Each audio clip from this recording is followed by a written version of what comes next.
Un buen programa de educación cristiana necesita contemplar tres elementos fundamentales. Aquí no me estoy refiriendo netamente a la clase en sí, sino al diseño del programa de un curso, de un programa educativo bíblico, de un curso de discipulado o de una escuela bíblica, como le queramos llamar. Tres elementos fundamentales en la educación cristiana. El primero es el proceso, es comprender que la educación cristiana no ocurre de la noche a la mañana, ocurre como un proceso. No solamente es algo que yo dije y quedó para siempre en la vida de las personas, sino es algo que a lo que yo debo darle secuencia, debo entender y verlo, debo verlo en un plano completo, en un plano amplio donde yo sepa y esté seguro que hay un inicio, que hay un medio y que hay un fin. Y como cuando nosotros queremos diseñar un programa educativo, debemos pensar primero en proceso. Recordemos esa palabra que es clave, es proceso.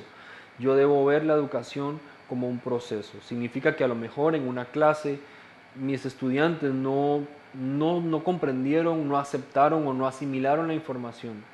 Y mi clase no se terminó ahí. Yo tengo un proceso para poder trabajar más adelante y decir, bueno, salí mal de esta clase porque no logré los objetivos, porque los estudiantes no comprendieron, porque cuando les hice preguntas verbales ellos no supieron responder y quedo insatisfecho.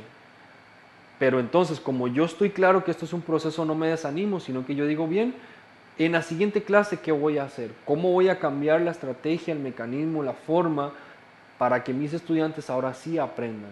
Y vamos haciendo, digamos, que algo llamado prueba y error. Yo voy probando qué cosas me van funcionando en clase y qué cosas no me van funcionando. Debo verlo a nivel de proceso. Debo entender que lo que yo aprendo hoy debe servirme mañana. Y lo que aprendo mañana debe servirme pasado mañana y así sucesivamente. Cuando yo logro evaluar un programa completo educativo, yo debo estar seguro de que se ha cumplido un objetivo completo. Cuando hablamos de proceso es importante entender que la asistencia a una clase es importante. Para yo medir un proceso, yo tengo que someter vamos a decir, a un sujeto, a una persona, a un alumno, a un proceso completo donde él debe cumplir todos los pasos para llegar al final y al final yo poder saber si él fue o no fue lo que yo esperaba. Eh, a nivel de proceso se requiere entonces que nosotros tengamos procesos continuados.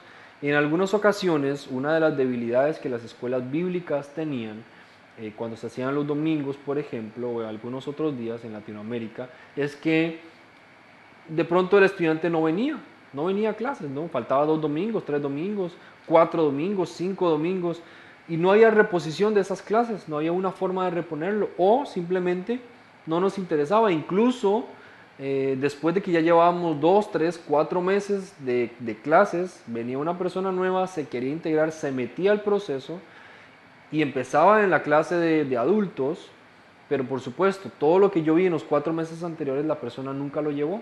Simplemente él empezó desde acá y todo lo anterior no sabemos porque no lo tiene. Cuando yo evalúo a una persona que llevó un curso que estaba diseñado para un año, pero solamente estuvo 6 meses, yo debo notar que el rendimiento, el aprendizaje y la puesta en práctica de esa persona es distinta a una persona que sí lo llevó. Entonces debo pensar en procesos porque en esta parte a nosotros nos cuesta, sobre todo en Latinoamérica, nos cuesta ser responsables en esto. Nosotros decimos, bueno, sí, que venga, si quiere que venga, no importa, es nuevo, no importa, que venga al curso de liderazgo. Y terminamos metiendo a la gente a conceptos y a ideas que no manejan todavía. Cuando yo diseño programas y procesos, yo debo saber que hay un inicio que es más leve y que va haciéndose más complejo a medida que se va avanzando en el camino. Yo no puedo simplemente meter a cualquiera donde yo pienso que debe estar, con tal de que se meta algo que venga, pero la persona realmente no está creciendo. Me he encontrado en diferentes lugares a los que he estado trabajando con líderes que aparentemente tienen más años que nadie de estar en la iglesia, pero que tienen una capacidad de liderar y de desarrollar sus dones y de servir a Dios muy limitada. Y otra persona que a lo mejor tiene mucho menos tiempo, pero que se involucró de lleno en los programas educativos, ha venido dando frutos y cambiando su vida. Entonces vemos una diferencia entre unos y otros, porque probablemente los que están más viejos damos por hecho que lo saben todo y cuando llega la hora de la verdad no es así. es importante que nosotros aprendamos a respetar procesos y saber que el proceso es individual para cada persona. Hasta donde yo pueda mantener un grupo que empiece en un momento y termine en otro, es lo mejor, pero si no, debo diseñar un programa para los que no entraron ahora. Por ejemplo, vamos a suponer que mi curso de discipulado o de clase bíblica empieza en el mes de enero. Comenzamos muy bien, pero vino una persona en marzo, en abril y quiere meterse al curso y decimos, bueno, con tal de que se meta en algún lugar y que participe, que venga y se involucre. Claro, pero todo el programa educativo que yo tenía para los primeros meses, que lo hice consciente, sabiendo que era necesario, la persona no lo llevó. Entonces tengo a una persona con un vacío en algunos elementos que son importantes dentro del conocimiento y de la puesta en práctica, que no los tiene. Entonces, cuando hablamos de proceso, hablamos de respetar etapas de inicio y de fin, donde las personas tienen que iniciar en el mismo punto para poder saber que están terminando en el mismo punto. Y no que tengan tantos vacíos en cuanto a la palabra de muchas cosas. Ese es un elemento importante. Otro elemento importante es estructura. La estructura lo que nos va a dar a nosotros es orden. Y la estructura tiene mucho que ver con lo que he estado compartiendo acerca de cómo nosotros tenemos que ponerle ciertos, no digamos límites, sino ciertos parámetros acerca de cómo van a funcionar las cosas. Si nosotros no tenemos estructura, hacemos que cada quien ande por donde quiera y como quiera, pero nos interesa la estructura porque la estructura da orden. Es diseñar libretos o folletos o manuales donde la persona pueda tener un seguimiento de lo que se va haciendo en clase, de lo que va aprendiendo, utilizar diferentes estrategias para que la gente aporte material a la clase, pero todo esto va a ir siendo dentro de una estructura. Una estructura que sí, vamos a tener que mejorar y perfeccionar en el camino, pero que tenemos que iniciar con una estructura. No se trata solamente de asistir a una librería, pedir material de enseñanza bíblica y comprar lo primero que se nos ocurra o que nos parezca importante, sino dónde yo quiero empezar, cómo están los creyentes en este momento y dónde yo los quiero llevar y qué necesitan ellos para ir en el camino aprendiendo para llegar hasta el final donde yo los quiero llevar. Eso le da orden al programa y al proceso y le da, hace que nosotros logremos los objetivos en las personas. El otro elemento es la planeación. Necesitamos tener grupo de personas en la iglesia que puedan sentarse a planear, que puedan poner la estructura en orden, con fechas, con tiempos específicos, con orden, de tal manera que se logre la educación cristiana, porque eso es parte de lo que nosotros queremos. No solamente es dar una clase al aire libre para ver quién se apunta y quién aprende algo y los que no, pues no aprenden nada, sino nos interesa un proceso que sea un diseño organizado, que sea planeado, que yo lo pueda pensar, que yo pueda decir, bueno, aquí iniciamos, aquí terminamos, aquí vamos, este es el camino que llevamos. Y cuando yo lleve 1 año o 2 años de programa, yo pueda volver a evaluar y decir, hemos cumplido los objetivos. Una de las razones por las cuales tenemos personas en las iglesias que no crecen es porque también nuestros programas son deficientes, no le ayudan a la persona a crecer y dejamos que la gente crezca a su manera, sin un orden, sin un programa, sin un proceso. Y vean que Dios lo hizo en la misma naturaleza. Hizo que el bebé de alguna manera fuera indefenso al principio, no pudiera caminar, después aprende a gatear. El gateo es tan importante en el crecimiento y en el desarrollo de un niño que cuando no lo hace, hay partes en su cerebro que funcionan más lentamente, pero después de que logra hacer eso, se logra poner de pie y después él se logra trasladar de un lugar a otro sosteniéndose de las paredes o de los objetos y después comienza a caminar y después va corriendo. ¿Sí? Y vamos haciendo un paso a la vez, porque un paso es necesario para el otro. Justamente así nosotros tenemos que diseñar nuestros programas educativos, pensar en la gente que viene como bebés espirituales, que necesitan que se les alimente, hasta el programa donde la persona dice, bueno, ya yo soy un adulto espiritual, ahora yo más bien alimento a otros. Bien, esto es parte del proceso. Vamos a entender ahora sí lo que pasa en un salón de clase. En un salón de clase normalmente ocurre lo que estábamos viendo en la imagen. Tenemos a un maestro, tenemos un contenido que está en el medio del maestro y tenemos a un alumno. Son 3 elementos fundamentales dentro de un proceso educativo de clase. Y la línea roja que está ahí alrededor con flechas es todo un ambiente que se da en esta interacción maestro-alumno. Vamos a intentar pensar en todos estos elementos. El elemento del maestro es un elemento que tenemos que aprenderlo para ser buenos maestros, para ser maestros eficaces y para tener un buen programa educativo tenemos que tener buenos maestros. Una de las metas principales dentro de una iglesia que está trabajando o diseñando su programa educativo es tener buenos maestros. Necesitamos no solamente hacer lo siguiente, que es lo que hemos hecho muchas veces en las iglesias. Vamos al frente del culto, pedimos un momento para dar un anuncio y el anuncio es: queremos ver quiénes de ustedes quieren ser maestros. Que levanten la mano los que les gustaría ser maestros. Bien, 4 o 5 levantan la mano. Los reunimos y los ponemos a dar clase. Sin mayor formación, sin mayor preparación y sin mayor educación, porque también ser maestro es un desafío y es una responsabilidad y no es fácil enseñar. ¿Y a quién vamos a enseñarle? Vamos a enseñarle al otro elemento, que son los alumnos. Y todos los alumnos no son iguales. Empezando porque las edades tienen necesidades diferentes. Y siguiendo porque aún dentro de la misma edad, cada niño, cada joven o cada adulto tiene necesidades distintas. Y no solamente tiene necesidades distintas, sino que tiene maneras distintas de aprender. Y aquí es donde vamos complicando las cosas. ¿Por qué? Porque las investigaciones que se han hecho en los últimos años han demostrado que los seres humanos no aprendemos de la misma forma. Por eso es que en la escuela creíamos que unos eran más brutos que otros, o más inteligentes que otros, porque más sobresalientes que otros, porque todos los medíamos de la misma forma, a todos les enseñábamos de la misma forma. Y aunque quizás todos tenían el mismo nivel de inteligencia, no todos aprendían de la misma manera.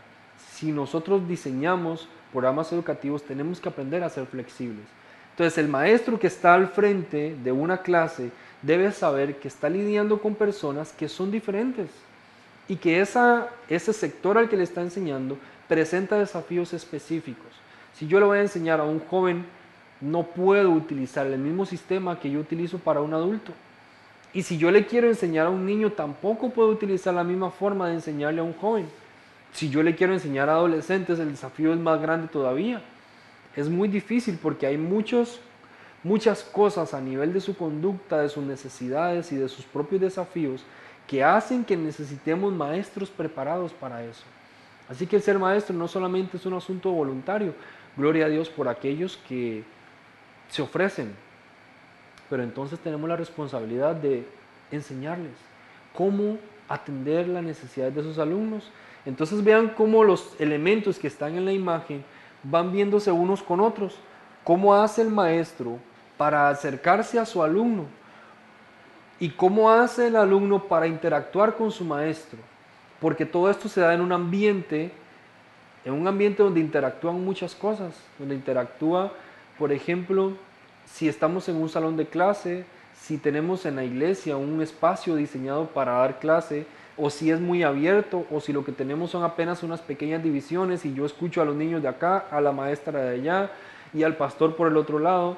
Entonces todo este elemento de ambiente juega un papel muy importante dentro del programa educativo que yo esté diseñando. Entonces vean que tenemos, por un lado tenemos al maestro con todas sus necesidades y con todas las exigencias que tiene un maestro. Por otro lado tenemos al alumno con todas sus necesidades, con sus estilos de aprendizaje que son distintos, con las necesidades propias de su edad.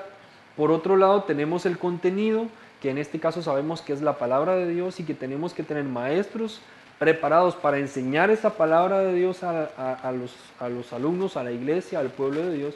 Y por otro lado tenemos el ambiente, o sea que tenemos hasta este momento 4 elementos que interactúan así de rápido dentro de un ambiente de clase. ¿Cómo hacemos para trabajar con todo esto? Porque al fin de cuentas el que se tiene que preparar para todos estos elementos es el mismo maestro. El maestro debe prepararse a sí mismo, debe saber que tiene el conocimiento, debe saber cómo son sus alumnos y debe saber manejar el ambiente. Porque incluso nosotros como maestros tenemos que aprender a utilizar el ambiente como un recurso educativo también. Jesús lo hacía todo el tiempo. Usted ve a Jesús que cuando Él va caminando cerca de la playa, Él comienza a poner un ejemplo acerca de la playa. Y cuando Él va por el campo, Él pone un ejemplo acerca del campo. Y cuando Él está con los niños, Él pone un ejemplo con los niños. O sea, Él contextualizó en todo momento su mensaje. Jesús supo utilizar el ambiente incluso de distracción a su alrededor para enseñar. Para nosotros muchas veces el ambiente ideal para enseñar es un ambiente formal donde todos los estudiantes están prácticamente que disecados, en silencio y observando lo que el maestro dice, apenas respirando, y no se oye ningún ruido y creemos que ese es el ambiente perfecto para enseñar. Sin embargo, no es lo que Jesús hizo. A Jesús le tocó enseñar en medio de un grupo de pescadores mal hablados. Le tocó enseñar en medio de una sinagoga. Le tocó enseñar en tantos ambientes. En una barca, se sentaba en la barca o se ponía de pie en la barca, se alejaba un poquito del mar y con el sonido del mar chocando con la playa, él enseñaba. Entonces el ambiente, el contexto que se da en el proceso educativo es importante y nosotros tenemos que saber ponerlo en función y utilizarlo a nuestro favor. Aquí entonces tengo los tres elementos que mencioné anteriormente que ocurren en el programa educativo, y este proceso educativo es importante porque nosotros tenemos que lograr estos tres pasos, digamos que son una necesidad integral, o sea, que no los puedo separar.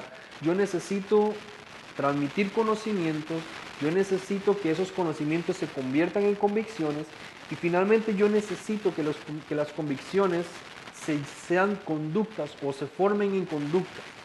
Cuando yo logro estos tres elementos, yo logro el aprendizaje real en un estudiante. Ahora, lo difícil es medir todo esto.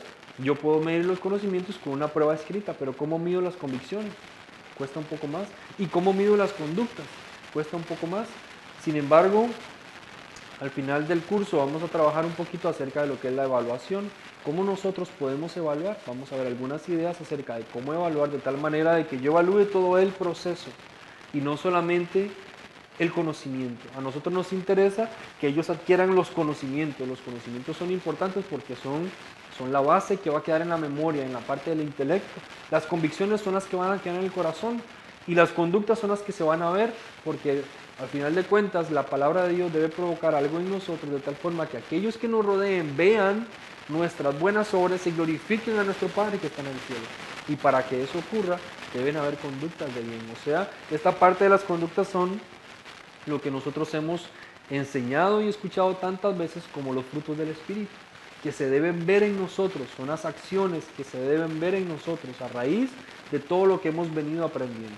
Entonces, si usted es un director de escuela bíblica, si es un director de un programa de discipulado en una iglesia, debe estar seguro de que cada clase, no importa si son de niños, de adolescentes, de jóvenes, de adultos, de ancianos, de hombres, de mujeres, no importa si es para matrimonio, no importa lo que sea el tipo de clase como usted la tenga sectorizada, necesita cubrir los tres elementos. Cada clase debe estar diseñada para que haya una transmisión de conocimientos, para que esos conocimientos provoquen una convicción y para que esa convicción sea transformada en una conducta. Y eso al final es cuando nosotros decimos, esta persona ha aprendido, ¿sí? Esta persona logró el aprendizaje. Vamos a verlo en el ejemplo de esto en la palabra de Dios. El pasaje que está anotado ahí, ustedes lo pueden ver, es el de Mateo capítulo 13. Y es una parábola muy famosa. La vamos a leer y vamos a tratar de comprender a través de la parábola todos estos elementos que hemos estado conversando hasta el día de hoy y ver cómo Jesús los trabajó y cómo Él los enseñó. Mateo capítulo 13, versículo 1 al 23, y nos habla sobre todo de cuál es el propósito de la educación, qué queremos lograr nosotros cuando educamos. Cuando educamos no queremos solamente tener una linda clase, queremos lograr algo, y ese compromiso es el compromiso que debemos asumir. Dice capítulo 13, versículo 1 en la versión internacional.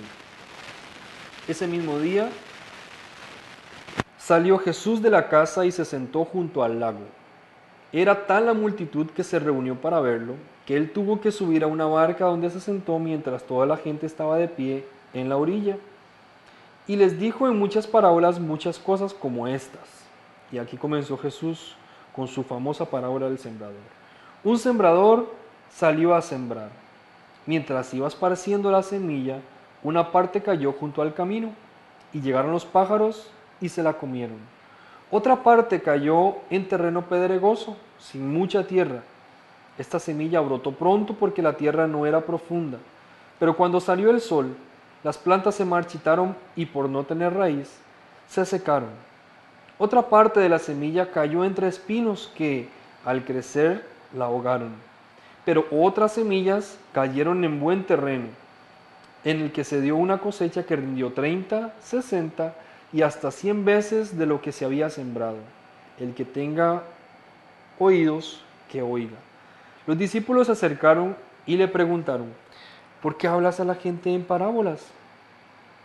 A ustedes se les ha concedido conocer los secretos del reino de los cielos, pero a ellos no. Al que tiene se le dará más y tendrá en abundancia. Al que no tiene, hasta lo poco que tiene se le quitará. Por eso les hablo a ellos en parábolas. Aunque miran no ven, aunque oyen no escuchan ni entienden. En ellos se cumple la parábola, la profecía de Isaías. Por mucho que oigan no entenderán y por mucho que vean no percibirán. Porque el corazón de este pueblo se ha vuelto insensible y se les han botado los oídos y se les han cerrado los ojos. De lo contrario, verían con los ojos y oirían con los oídos y entenderían con el corazón y se convertirían y los sanaría. Pero dichosos los ojos de ustedes porque ven, sus oídos porque oyen. Porque les aseguro que muchos profetas y otros justos anhelaron ver lo que ustedes ven, pero no lo vieron, y oír lo que ustedes oyen, pero no lo oyeron. Escuchen lo que significa la parábola del sembrador. Cuando alguien oye la palabra acerca del reino y no la entiende, viene el maligno y arrebata lo que sembró en su corazón. Esta es la semilla sembrada junto al camino. Y vean qué interesante, porque Jesús comienza a explicar todo el fondo de lo que él quería transmitir a través de la parábola. Y dice que cuando oye la semilla, un alumno que viene a clase y oye la palabra acerca del reino, dice no la entiende. Y esa palabra es clave, no la entiende. Porque cuando la persona no entiende la palabra, el enemigo la roba de su corazón. Entonces, no hubo un proceso real donde la semilla cayó en tierra y dio fruto, sirvió para algo. Simplemente que la semilla cayó encima y por ahí mismo fue quitada. No se logró el objetivo. ¿Cuántas personas tenemos nosotros en clase que oyen la palabra? Y nosotros estamos contentos porque oyeron la palabra, pero la palabra nunca entró en su corazón. La palabra salió, la palabra se fue. Por alguna razón no entendieron lo que estábamos diciendo.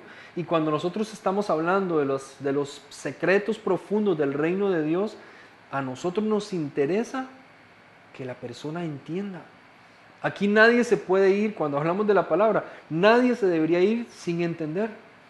Porque cuando se va sin entender, el enemigo se roba aquella palabra. Pero la otra pregunta es, ¿cómo hago yo para saber que entendieron? ¿Cómo hago yo para saber que aquellos que me están oyendo, porque vean que oyen, cómo hago para saber que esos que me oyen aprendieron, entendieron? Nuestro deber como maestros es hacer que ellos entiendan. Porque si no entendieron, yo mismo estoy dando pie a que el enemigo se robe la semilla. Dice el versículo 20, el que recibió la semilla que cayó en terreno pedregoso es el que oye la palabra e inmediatamente la recibe con alegría. Pero como no tiene raíz, dura poco tiempo. Cuando surgen los problemas o persecución a causa de la palabra, enseguida se aparta de ella. Ya aquí entonces el asunto cambia. En este punto, la persona sí recibió la palabra, sí captó el mensaje. En esta persona, la semilla sí entró a tierra. En la primera ni siquiera entró, no la entendió, salió. Pero esta semilla entró, quedó y empezó a germinar, pero no tenía raíz. Tuvo un crecimiento muy rápido, sin profundidad, y entonces cuando vino la vida real, la cruda verdad, entonces la persona se va y desiste. Y uno dice, bueno, hicimos un evento evangelístico, recogimos 200 personas, y después de 2 semanas, de 3 semanas, solamente tenemos 10. ¿Qué pasó con todos los demás? Se fueron. Pero ellos recibieron la semilla, sí la recibieron. Pero ellos parecían estarla creyendo, sí. Pero ¿realmente eso hizo raíz en ellos? Tengo la experiencia de algunas personas que han participado en campamentos, en encuentros, en retiros, que asisten, sienten que han sido transformados, escucharon una palabra que marcó sus corazones, los transformó desde su punto de vista, vinieron a la iglesia, dieron testimonio, fueron a su casa, dieron testimonio, unas semanas o unos meses después la persona regresa a donde estaba antes. Vuelve otra vez a la vida pecaminosa. ¿Y qué pasó con esa persona? ¿Fue hipócrita? ¿Fue un mentiroso? ¿Nos engañó a todos? No. Esta persona recibió la palabra. Pero el problema era el terreno que había en ese corazón. Estaba tan lleno de piedras y de situaciones que la semilla no pudo tener raíz. Y cuando entonces creció, porque se vio que creció y vimos cambios en esa persona por algunas semanas y de pronto la persona se fue. Se alejó, no tenía raíz, no había suficiente crecimiento hacia abajo, hacia la raíz. Y Jesús continúa explicando en el versículo 22, el que recibió la semilla que cayó entre espinos es el que oye la palabra, pero las preocupaciones de esta vida y el engaño de las riquezas la ahogan, de modo que ésta no llega a dar fruto. Entonces aquí tenemos otro caso de alguien que oye. Y este que oye también recibe la palabra. El problema es que está tan llena y tan afanada por las cosas de la tierra que estas semillas se ahogan en medio de todo. En otras palabras, este es el mensaje que llega a nuestro corazón, pero cuando la empezamos a ver a la luz de las demás cosas, la palabra intenta sobrevivir, pero hay tantas cosas ahogándola, estamos tan llenos de cosas, de ocupaciones y de situaciones que ahogan la misma palabra que hemos recibido. Vamos olvidando, vamos desechando y vamos dejando atrás aquello que aprendimos o que hemos percibido. Y entonces, otra vez, a pesar de que esta persona también escuchó el mensaje, no hay fruto como se quisiera. Pero vean que creció, pero vean que logró subsistir en medio de espinos, a lo mejor pasó por unas etapas donde atravesó algunas pruebas y logró salir adelante. Pero finalmente era tan abrumador lo que había alrededor.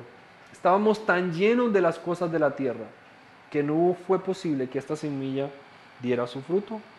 Y entonces viene el que recibió la semilla que cayó en buen terreno, que es el que oye la palabra, y vean que lo aclara, dice, y la entiende. Y este sí produce. Entonces, cuando nosotros hablemos de educación cristiana, nosotros no vamos a seguir utilizando esta misma idea, este mismo ejemplo, la parábola que Jesús enseñó. Cuando hablamos de educación cristiana, no nos referimos solamente al proceso en el que yo llego y pongo la semilla en diferentes terrenos. A nosotros como educadores de la palabra, no solamente como los que enseñamos la palabra, sino como educadores, como maestros de la palabra, rescatando la esencia real del concepto del maestro. Cuando nosotros vemos a un estudiante que tiene el terreno lleno de piedras o lleno de espinos, o que todavía está tan duro como un camino, ¿qué hacemos nosotros? ¿Tiramos la semilla igual y no nos importa? No. Cuando nosotros somos educadores de la palabra, somos maestros de la palabra, a nosotros nos interesa empezar a remover todo lo que hay en ese terreno. Nos interesa preparar el terreno antes de poner la semilla. ¿Sí? Y eso hace una gran diferencia. No solamente llegamos al salón de clase y tiramos las semillas a ver quién agarró y quién no agarró. Bueno, si tu terreno está mal, eso es tu culpa, decimos nosotros. Esa es tu responsabilidad delante de Dios.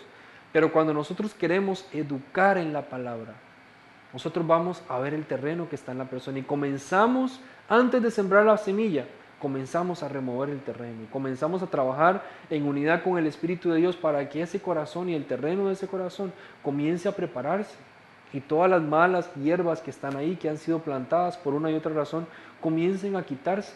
De tal forma que cuando yo ponga la semilla ahí, la semilla encuentre un ambiente propicio para el crecimiento, un ambiente propicio para dar fruto.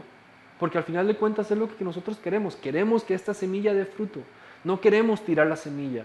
Tenemos que entender que la semilla que nosotros estamos plantando no es cualquier semilla. Es la palabra de Dios viva y eficaz y más cortante que toda espada de dos filos. Estamos hablando de una palabra que puede transformar una vida. Estamos hablando de una palabra que ha transformado las vidas del mundo entero, que ha marcado la historia. No estamos hablando de que vamos a enseñar cosas simples y vanas. Estamos enseñando algo que puede transformar para siempre el destino de una persona y de sus generaciones futuras. Y como sabemos la responsabilidad y como sabemos la grandeza de lo que estamos enseñando. No lo tiramos libremente, sino nos preocupamos para que eso que vamos a sembrar esté sembrado en buena tierra. Nos preocupamos para que esa tierra esté lista y preparada. Y a veces nos tocará, antes de sembrar esa semilla, comenzar a trabajar en ese terreno, comenzar a trabajar en la persona, guiar y ayudar a la persona en este proceso y en esta etapa a sanar su tierra para que la semilla comience a dar fruto. Y esa es una responsabilidad que nos toca a nosotros como hijos de Dios y sobre todo como maestros, como aquellos que enseñamos la palabra, entender que nosotros en este punto nos convertimos en sembradores. Y recuerde, el sembrador no hace la función simplemente de poner la semilla, el sembrador prepara el terreno, él limpia el terreno, él ara el terreno y después va poniendo la semilla y lo va regando y la va cuidando en el proceso hasta que esa semilla da fruto, recoge la semilla, recoge el fruto, siembra de nuevo y comienza todo el mismo proceso. Y eso es lo que nosotros queremos hacer. Nuestro plan a la hora de educar en la palabra, de tener programas educativos en la iglesia, es hacer todo el proceso. Entendemos que las personas que vienen sin Dios traen un terreno sucio, lleno de piedras, lleno de maleza. Nosotros vamos a preocuparnos porque ese terreno pueda estar limpio para recibir la palabra de Dios.